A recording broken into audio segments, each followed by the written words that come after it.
Hello mga ka-platters, kalabasa version naman tayo ngayon ng patis. Nahihirapan akong magbalat kaya kinayod ko na lamang ito. At ayan, with just 4 ingredients, makakagawa ka na ng masarap na ulam o kaya pwede ring merienda. Okay, i-blanch natin ito para madaling maprito at siguradong luto ang loob nito.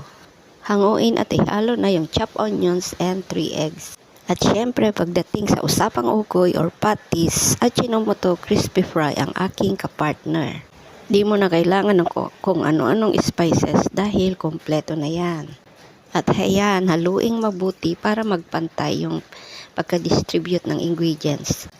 Okay, ready na ang kawali kaya umpisahan na natin ang magprito. Baliktarin para maluto din yung kabilang side.